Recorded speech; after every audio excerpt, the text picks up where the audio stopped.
ici dans cette salle aujourd'hui. Bien entendu, bonjour à tous et à toutes, chers membres du RESFECO. Cette rencontre est très importante pour le VLF. Pourquoi est-ce qu'elle l'est? Parce qu'elle entre déjà dans le cadre d'une mission de solidarité qui a commencé depuis 6 semaines. Cette mission de solidarité, nous avons entamé le processus de son organisation dès que nous avons su que les portes étaient ouvertes et les frontières internes, en tout cas, étaient ouvertes et que nous pouvions aller rencontrer nos organisations partenaires à travers le Sénégal. Nous en avons 25 représentés partout dans le pays. Pourquoi une mission de solidarité? Pour apporter notre solidarité, en tout cas, auprès des populations à travers nos organisations partenaires. Pourquoi encore? À cause de la pandémie. Il était important pour nous, pour GVLF, par l'entremise du CECI, en tout cas pour représenter le CECI, d'être auprès de ces populations-là, pour voir ce qu'elles ont enduré jusqu'ici avec la pandémie et voir vraiment leurs préoccupations. Et surtout rencontrer les autorités. Nous en avons rencontré plusieurs. Si c'était des autorités administratives locales, solliciter leurs suggestions et recommandations par rapport à comment mieux accompagner les populations à travers nos organisations partenaires. Si c'était des chefs religieux, solliciter leurs prières pour la paix dans ce pays, pour que la pandémie puisse disparaître une fois pour toutes et surtout pour une bonne collaboration avec nos organisations partenaires. Et cela fait 6 semaines que nous le faisons. Nous le faisons aujourd'hui avec la 22e organisation. Nous avons 3 autres organisations que nous allons rencontrer. Pourquoi est-ce que cette rencontre est importante pour nous? Parce que ça nous permet de capitaliser le travail déjà entamé par le RESFECO dans le cadre de cette collaboration. Nous leur avons donné un fonds qui a été très modeste pour pouvoir adresser cette question de plaidoyer auprès des preneurs de décision par rapport à la gestion du fonds Covid. Et ce travail de plaidoyer venait à côté d'un autre travail que les autres organisations partenaires ont porté, qui entrait dans le cadre de l'accompagnement psychosocial des personnels de santé, l'accompagnement des victimes de violences basées sur le genre pendant la période de la pandémie.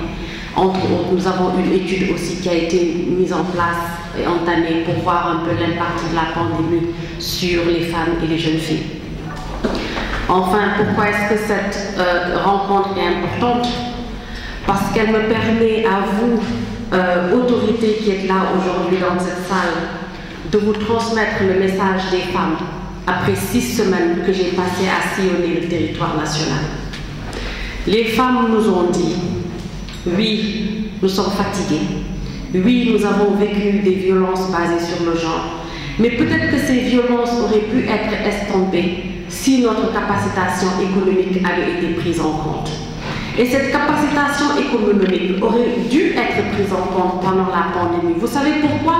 Je leur ai dit pourquoi. Elles m'ont dit parce que nous, pendant que l'on distribuait les vivres, peut-être que ce n'était pas les vivres dont nous avions besoin.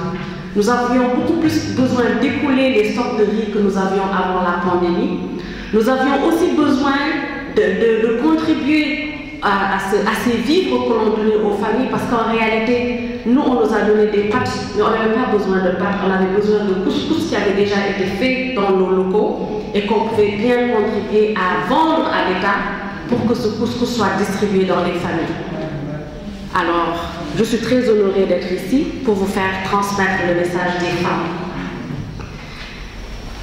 Parler, en tout cas au nom du CECI et du VLF, m'aurait amené à vous parler du projet et de son naissance.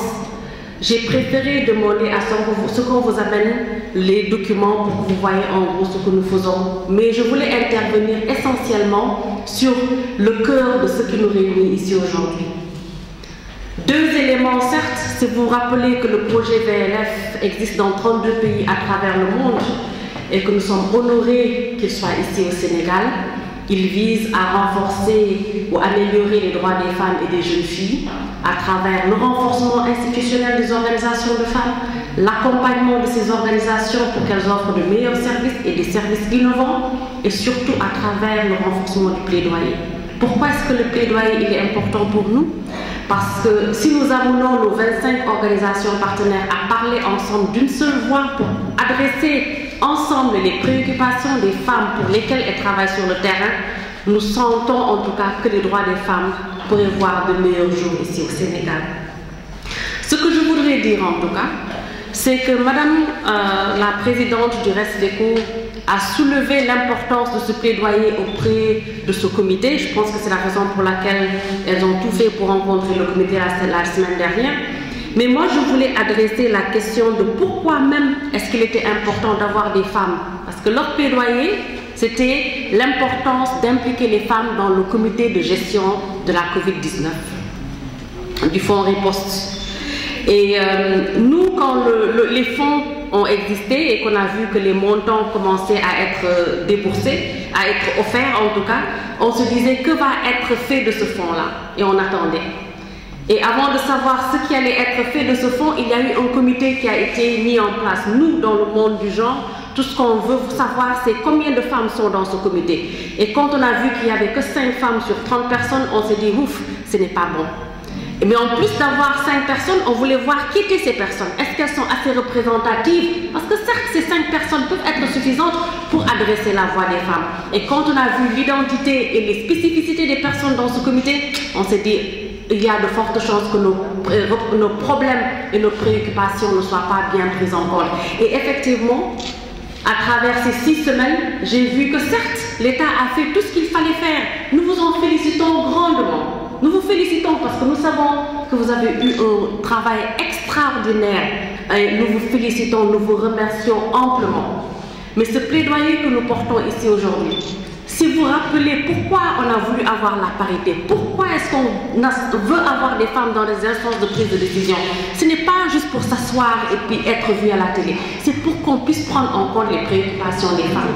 Parce qu'à ce moment-là, si ces préoccupations avaient été prises en compte, les femmes n'auraient pas reçu de Pâques, c'était presque une insulte pour elles. Nous avons un gros montant ou une grande quantité de couscous et de haraou que nous avons produit et nous nous retrouverons avec des femmes.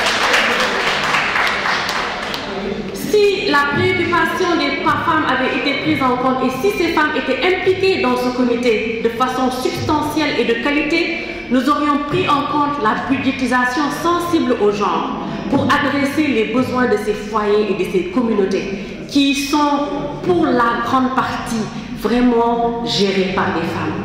Et je vais m'en arrêter là.